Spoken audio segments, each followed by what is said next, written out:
2016년도 15회 기출문제의 선택 과목 첫 번째 청소년 이해론을 진행하겠습니다.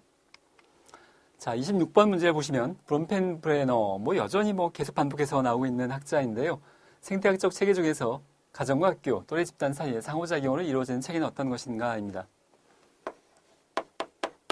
브론펜브레너가 많이 예를 들었던 것도 학생의 상황인 건데요.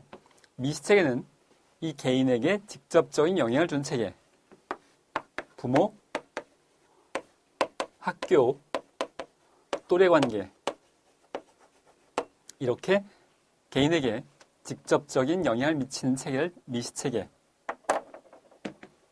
미시체계와 미시체계 간의 관계를, 이런 관계를 중간체계라고 했고요. 지금 문제에서 묻고 있는 가정과 학교, 또래 집단 사이의 상호작용으로 이루어지는 체계, 중간체계, 정답은 2번에 해당이 되겠고요.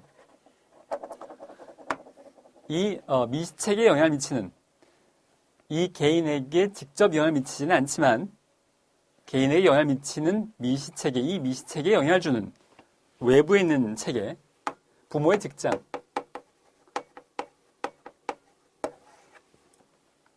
부모가 갑자기 실직을 한다거나 긍정적이든 부정적이든 여러 가지 영향을, 부모의 직장이 부모에게 영향을 미치겠고, 거기에 따라서 이 개인에게 영향을 미치는 상황들이 있을 겁니다. 자, 거시체계는 이러한 모든 체계들에 영향을 미치는 사회 문화적인, 정책적인 요소들을 다 포괄하는 거겠고요. 처음에는 이렇게 네 가지를 제안을 했다가 많은 학자들이 그렇듯이 자신의 후기 저작에서 한 가지를 또 추가했는데 그것이 시간체계여서 이게 이제 것이고요. 이 모든 체계들이 시간의 흐름에 따라서 어떤 영향을 받고 변화할 수 있다는 관점을 한 가지 더 보탰습니다. 자, 정답은 2번이었고요. 27번에 청소년 비행 이론에 관련된 설명을 옳은 것을 모두 고른 것입니다. 하위 문화이론, 하층 청소년들의 태도, 행위가 중간 계층의 기준과 맞지 않기 때문에 나타난 지위 좌절이 비행을 야기한다라는 관점인데요. 자, 이건 좀 설명이 필요합니다만 일단 맞는 내용입니다. 아노미 이론, 문화적으로 규정된 목표와 자신이 갖고 있는 제도화된 수단이 불일치가 비행을 야기한다. 자, 머튼의 아노미 이론입니다. 차별 접촉 이론, 개인마다 다른 신체적인 특징, 체격, 유전적 요인이 비행의 차를 야기한다. 이것은 해당이 되지 않고요. 자, 잠시 후에 이후 화면에서 설명을 드리겠고요. 중화 이론, 맞자를 기억하셔야 됩니다.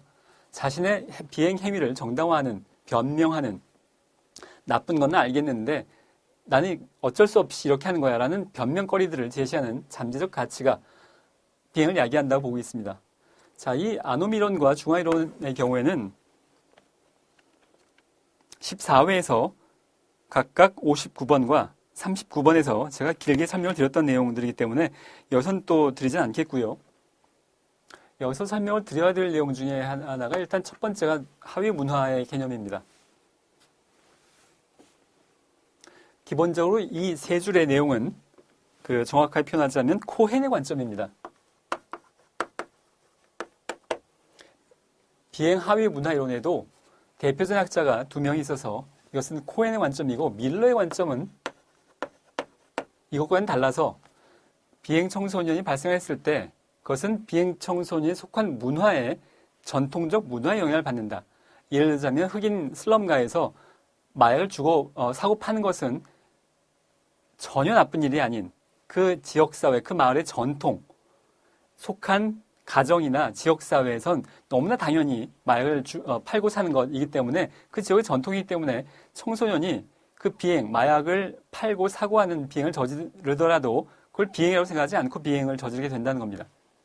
그것은 이제 밀러의 관점입니다. 이 내용과는 상당히 차이가 있죠. 그러나 두 가지 다 하위 문화이론, 비행, 좀 더 정확히는 비행 하위 문화이론, 이렇게 설명을 하고요.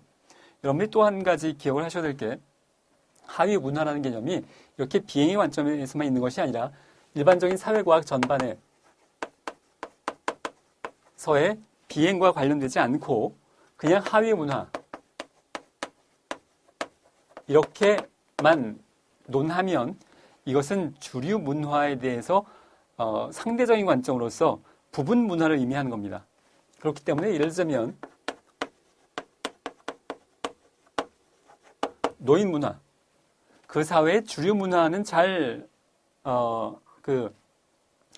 여기에 나타낸 어떤 특징을 나타내지 않는데, 노인 문화로서 뭐 하루 종일 장기를 둔다거나 어떤 노인들만이 갖고 있는 고유한 어떤 그 사회 전반의 주류 문화와는 동떨어진 특수한 문화, 부분적인 문화를 우리가 하위 문화라고 이야기하죠.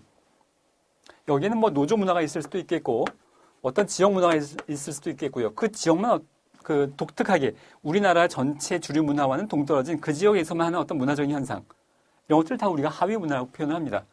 이건 비행과는 전혀 관련이 없죠.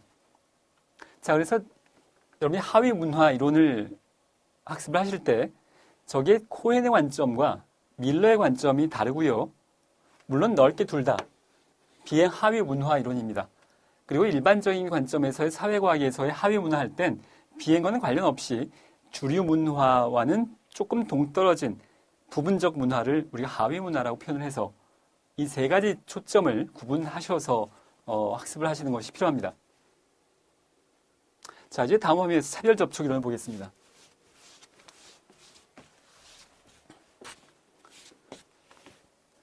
다른 말로는 차별 교제 이론 이렇게 설명을 하기도 하는데요.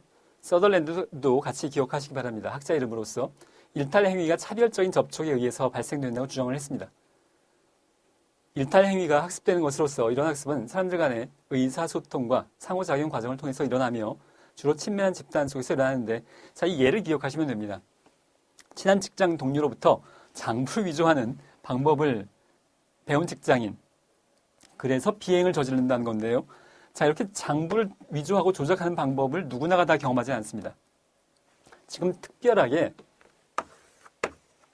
차별적으로 지금 이 주인공인 직장인이 뭐 A라고 한다면 이 A가 차별적으로 다른 직장인이 경험하지 않은 장부 위조하는 방법을 경험하게 된 것을 우리가 차별적 접촉이라고 표현하는 겁니다.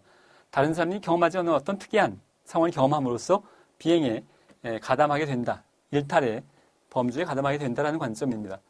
또한 전반적으로 사회문화가 일탈 행동에 대해서 무감각하거나 우호적인 분위기를 형성할 때 문제 행동은 학습되거나 시도된다고도 보고 있습니다.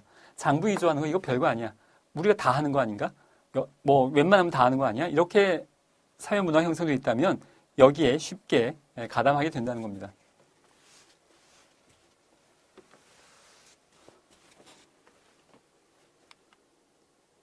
자, 지금 지문에 차별 접촉 이론을 개인마다 다른 신체적 특징, 체격, 유전적 요인이 비행의 차이를 야기시킨다라고 설명하고 있는데, 차별 접촉 이론은 방금 말씀을 드렸고요. 그러면 그 지문에 해당하는 신체적 특징에 관련된 내용이 이제 비행에 대한 생물학적 접근입니다. 어떤 뾰족한 어떤 그 명칭이 달려있지는 않습니다.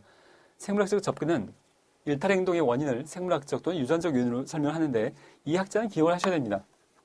롬브로서 대표적인 학자인데요. 범죄 행동을 하는 사람의 경우에 태어날 때부터 일정한 신체적 특징이 있다고 주장했고, 특히 범죄형 얼굴. 우리가 사회 통념상 이런 표현들을 쓰게 되죠. 저 사람 얼굴이 범죄형이야. 사실 착할 수도 있는데, 범죄 종류별로 분류를 시도했습니다. 외모를 가지고.